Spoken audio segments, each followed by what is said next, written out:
感謝依婷和 AR1395的重新加入，也感謝陳印泉、Dosma、廖正富、V8H、Baby 601017、Rose 608的支持，非常感謝。大家好，這裡是風情遊。漫長的雨之國馬上就要結束，取而代之的是新賽季哈帕迪。和往常一樣，這期影片我會給大家講解哈帕迪中的避坑要點，養成方式中與雨之國不同的地方，以及一些有意思的內容。那我們廢話不多說，馬上開始吧。老樣子，進入新賽季前一天的囤床和副本操作我就不多說了。不過這裡有個小技巧分享給大家，床的位置上有個小開關，只要點了它，以後就不會再出現點小泡泡自動領取經驗的情況。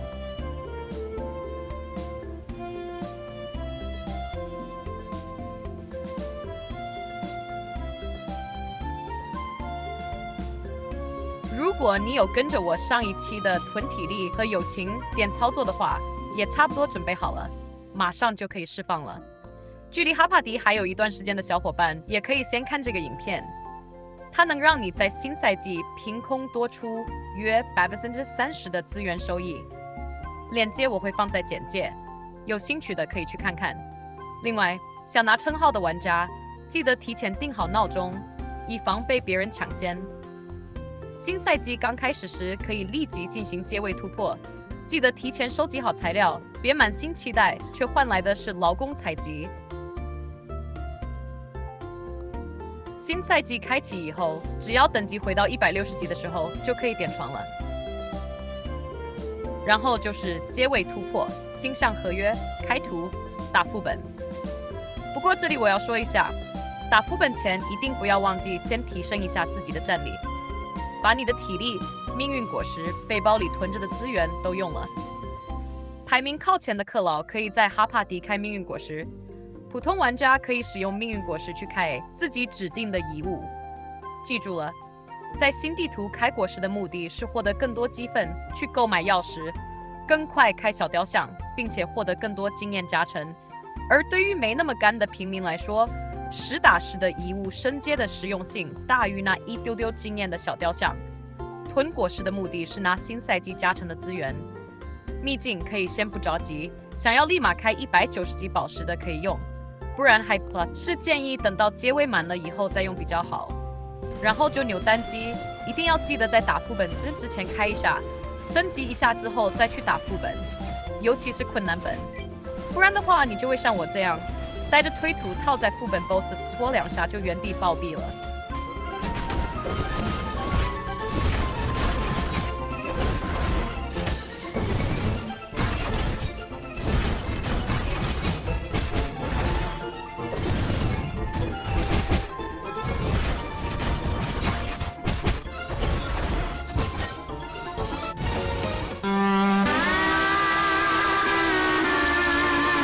除非你是究极克劳，不然誰來都不好使，一定要記得先提升戰力。哈帕迪的裝備還是和往常賽季一樣，有錢的去用金裝，弄一下詞條繼承。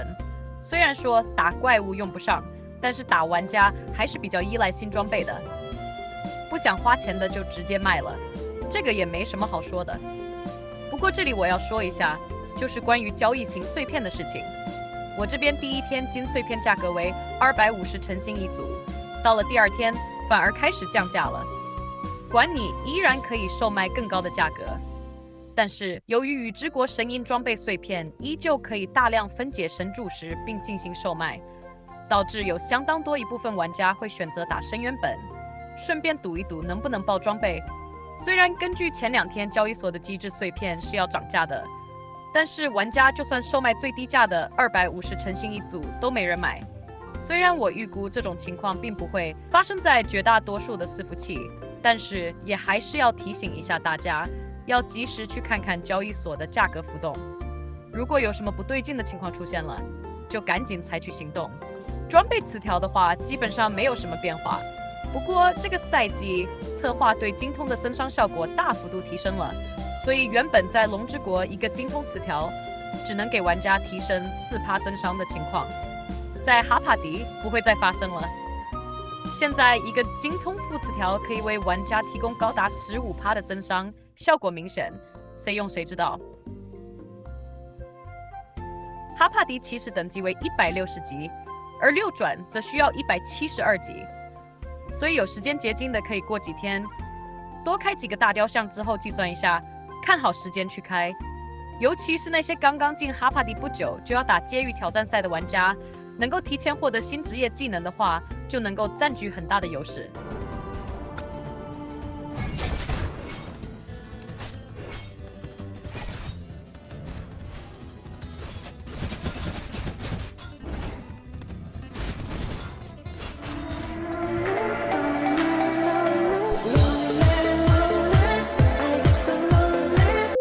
刚剛有提到，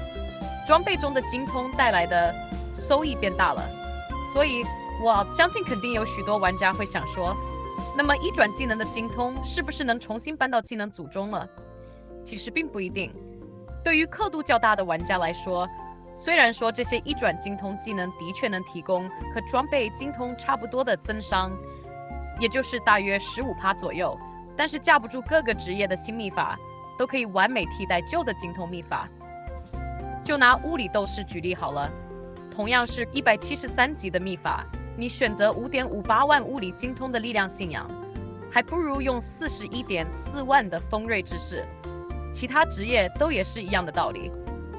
如果你是平民玩家，那麼或許可以考慮一下一轉技能，比如說攻擊提升或者精通，因為大部分平民玩家很難做到在剛剛進入六轉的時候立馬獲得高階六轉技能。那麼這個時候高階的第一職業技能或許能起到作用，比如在進入哈帕迪之後，我的戰鬥之魂依舊能為我增加將近1半的攻擊力，一直到六轉1周以後，也依舊能提供1/3的攻擊力。那麼對於無法將多個組合技能拉到高階的玩家來說，就能夠在前期起到一個不錯的緩解作用。全職業的六轉技能搭配，我會在後續慢慢更新。但是技能搭配已經提前在我的 Discord 更新了，不想等的小夥伴可以在我的 Discord 中隨時查看。同時，所有的技能搭配我都是會更新的，不會出現做完影片發布在 YouTube 後出現更好的搭配，但是沒法改的情況。相較於龍之國低特殊屬性的玩家，突然進到雨之國之後，面對高暴擊、高格擋、高精準的怪物來說，哈帕迪的怪物很明顯收斂了許多。沒有再繼續進行屬性增長，還是維持和雨之國一樣的特殊屬性。像我剛進入哈帕迪的時候，就有145%的暴擊率，剛剛好可以滿暴擊，精準也遠遠超過怪物的基礎格擋率。所以平民打副本的話，就不需要像當時雨之國那樣承襲天使不離身了。暗夜帝王在打怪物的優勢又回來了。克勞的話，還是優先推薦使用竹林仙君，副本怪物的傷害還是挺高的。遠遠小於剛剛進入雨之國時候的怪物傷害，能夠在短回合內提前出手還是很重要的。不過這裡還是推薦術士帶暗夜，鬥士帶熊貓，主要還是因為自身技能的契合度問題。我也會在後續跟進各個職業的技能分析和推薦。哈帕迪怪物雖然沒有那麼高的特殊屬性，但是取而代之的是更加變態的穩定基礎屬性。這裡指的僅僅是過於誇張的攻擊、防禦以及生命，還包括過於誇張的傷害抵抗。就算是深淵難度的君臨之巢的最終 BOSS， 也只有40%出頭的傷害抵抗。而到了哈帕迪，第一隻 BOSS 上來就是130%的變態傷害抵抗，所以這就導致玩家，尤其是普通玩家，很難像當時雨之國那樣使用淨化、天使等東西去進行反制一些比較超標的怪物技能。在哈帕迪最有效的反制手段就是扎實的基礎以及數值上的碾壓。幻獸同跳的話，這裡就稍微講一下好了。哈帕迪主線到14的時候就可以開啟同跳功能，會多提供一些戰力，大概就是你的幻獸全技能升階越高，幻獸能力加成越多。聽起來好像已經全技能不朽的傳說級幻獸，可以在屬性上面超過奇蹟幻獸。但是在我的測試下，並不一直是這樣的，因為幻獸品質越高，幻獸能力的基礎數值也就越高。那麼這裡就給大家分享我自己測出來的懶人包。奇蹟幻獸的被動一不朽玩家，我目前測呢還是按照原本的升級方式就可以。如果是奇蹟換售的被動只有神話或者更低，那麼建議重置一下能力，把已經全技能不朽的傳說級換成進行共鳴則更合適。當然，有興趣的也可以看看我的換售升級指南，後續我也會及時補上更細節的換售同調玩法，大家可以訂閱我，防止錯過最新的優質攻略。大家也不要忘了多去交易型，對比一下各個換售材料的價格浮動，因為同調以後，每一支換售的戰力加成相當於都多了50%，需求變大了，就有可能更便宜或者更貴，大家可以去撿撿漏。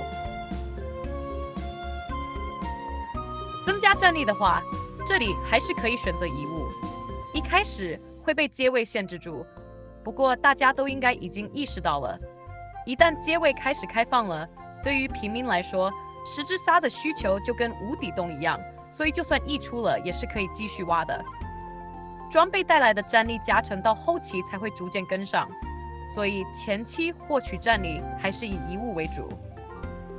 已經有衝榜打算的玩家，開10老樣子，多獲取粗鏈石，後期裝備戰力和遺物戰力可以對半開，而且裝備戰力不太吃詞條。對於那些喜歡第一時間拿新裝備的玩家來說，無論是氪老還是平民，體力小推車什麼的優先粗鏈石也挺不錯的。商店的刷新金額從來沒變過，反而商品價格依舊蹭蹭蹭往上漲。喜歡主金幣的玩家有福了，可以享受購物帶來的快感了，阻擋你的將不再是昂貴的刷新費用，取而代之的是自由選購打着商品的快樂。然後就是一些微小的賽季變動，比如從哈帕迪開始，主線開圖的效率也會影響到最終的賽季評分。那麼對於平民來說，這個機制沒什麼特殊的意義，畢竟賽季評分本身不提供資源。這個機制主要是用來限制衝賽季排行榜玩家的，尤其是想要爭奪前10的玩家。開圖這種東西對於前3來說通常沒什麼壓力，就算沒能第一時間開完所有的圖，也不會有太多影響，因為這個扣分限制給的挺寬鬆的，通常都不會扣分。不過對於前10的玩家來說就比較困難了，尤其是想要通過屯属行為後期偷榜的低戰玩家來說，簡直就是晴天霹靂。哈帕迪持續時間很長，不用那麼早擔心，不過就是要知道一下，畢竟很多人的確是不太會去看感嘆號內的訊息的。哈帕迪的開圖道具消耗目前來講是比較少的，需要4個通關密鑰、2個魔能鑽頭、2個爆破水雷以及5個積木開關，總共12個道具。枯萎藥髓、騰雲碧玉以及進化之錘，這3個則沒有需求，大家可以放心購買其他資源。交易所中大家久違的肉終於在半年以後開始了大幅度降價，大家看生肉和嫩肉的歷史，價格應該就能看出來差距了。同樣是一組3塊肉，但是價格從原本的82成新一組變成了現在66成新一組。不過每個伺服器價格都不一樣，對比其他伺服器的價格，我這裡應該算便宜的。不知道後續價格會不會重新降下來，但是就目前趨勢來看，很有可能會漲回到原先的價位。想要制作料理的佬可以多買點肉，當然肉的價格也是有可能會漲的，只不過就我目前搜集的資訊來看，可能性不大。那麼本期哈帕迪初期攻略就講到這裡了，後續我會繼續跟進哈帕迪賽季攻略，不想錯過的小夥伴可以給一個關注。那我們下期再見，拜拜。